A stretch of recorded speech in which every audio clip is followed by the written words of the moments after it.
அன்புக்குரிய சகோதரர்களே சகோதரிகளே, இப்போது கவிதைகள் சில நேரங்கள் இப்போல்லாம் அப்படியே வசன கவிதைகள் மாதிரி இருக்குது. அதை கவிதைன்னு சொல்கிறது எப்படின்னு தெரிய மாட்டேங்குது. ஏன்னா அதை இப்படி வரி வரியாக எழுதுறதுக்கு பதிலாக அப்படியே வரிசையாக கண்டினியூஸாக எழுதிட்டு அது ஒரு உரைநடை மாதிரி இருக்கும். அப்படியெல்லாம் சில கவிதைகள் வருது. அதெல்லாம் அதையும் கவிதைகள்னு மக்கள் ஏற்றுக்கொள்கிறாங்க. ஆனால் கவிதைன்னா பொதுவாக ஒரு சந்தம் இருக்கணும், இல்லை குறைந்தபட்சம் ஒரு எதுகை முனையாவது இருக்கணும். அப்போ தான் அது நிலைத்து நிற்கும், மக்கள் மனதில் நிலைத்து நிற்கும். இப்போ நான் உதாரணமாக ஒரு பாடல், அந்த குணங்குடியாருடைய பாடல், குணங்குடி மஸ்தான் சொல்லுவாங்க இல்லையா, அவருடைய பாடல். அந்த பாடல் எப்போ எழுதுனது, நான் சின்ன வயசில் அது மனப்பாடம் பண்ணது. இப்போ எடுத்தாலும் அந்த ஒரு முதல் வரியை சொன்னோம்னா அதனுடைய கடைசி வரையும் வரும். ஏன்னா அதில் இருக்கக்கூடிய சந்தம் ஒன்று, ரெண்டாவது எதுகை மணி ஒன்று. அதனால் அந்த பாடல் வரிகளில் வரக்கூடிய கருத்துக்களில் நமக்கு முழுக்க முழுக்க உடன்பாடு இருக்குன்னு சொல்ல முடியாது.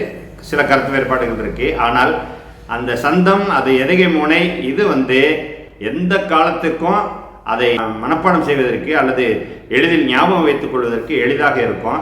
இப்போ உதாரணமாக பாருங்கள், சினிமா பாட்டெல்லாம் அப்படியே முதல் வரி ஆரம்பித்தா கடைசி வரையும் வருது. எப்படி வருது? அதில் இருக்கக்கூடிய எதுகை முனை, அதில் இருக்க அந்த நயம் என்ன. அதுபோல தான் இந்த குணங்குடியாருடைய பாடல் எடுத்துக்கிட்டிங்கன்னா, சொல்லான் முழக்கமிட்டோளமிடு வேதமும் சொன்னதுடன் இன்னம் சுருதி முதலாகம புராண களையோதிய சுலோகங்கள் என் சொல்லுவேன்.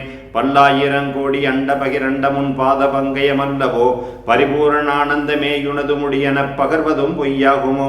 வல்லான் எனும் பெயர் உனக்குளதல்லாது மற்றவர் தமக்கும் உளதோ. வானவர் தினம் தினம் வந்துன் பதம் பணியும் மகிமை சொலவாயும் உண்டோ.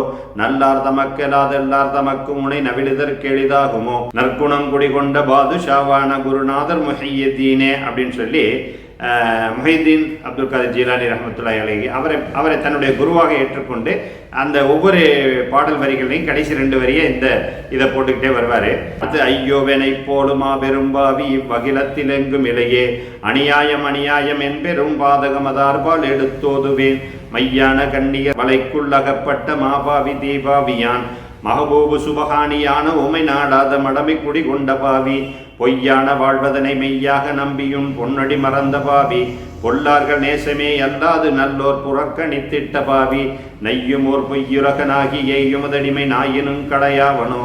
நற்குணம் குடிகொண்ட பாதுஷாவான குருநாயதர் முஹையதீனே அப்படின்னு சொல்லி முஹைதீன் அப்துல் காதிர் ஜீலானி ரஹ்மத்துல்லாஹி அலைஹி என்ற அந்த பெரியார், மரியாதைக்குரிய அந்த பெரியார் அவர்களை தன்னுடைய குருவாக ஏற்றுக்கொண்டு அந்த கடைசி 2 வரியில் இந்த வரிகளை சேர்த்திருப்பார். இந்தமாரி அதில் இருக்கக்கூடிய சந்தம், அதில் இருக்கக்கூடிய அந்த எதுகை முனை, இதுதான் நம்மளை எல்லா நேரத்துலையும் முதல் வரியை சொன்னால் கடைசி வரி வரையும் ஆட்டோமேட்டிக்காக போகும். அந்த மாதிரி அந்த கவிதைகளில் பொதுவாக இலக்கிய நயம் இருக்கணும், அதேமாரி எதுகை முனையாவது இருக்கணும்.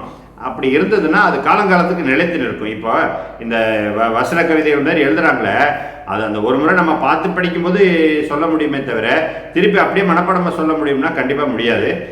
கவிதையுடைய ஓசை, நயம், அந்த சந்தம், அந்த எதுகை மொழி ரொம்ப முக்கியம். அதோடு எழுதப்படக்கூடிய பாடல்கள் காலங்காலத்துக்கு நிலைத்து நிற்கும் என்பதை சொல்வதற்காக இந்த பதிவு. எல்லா புகழும் இறைவன் ஒருவனுக்கே.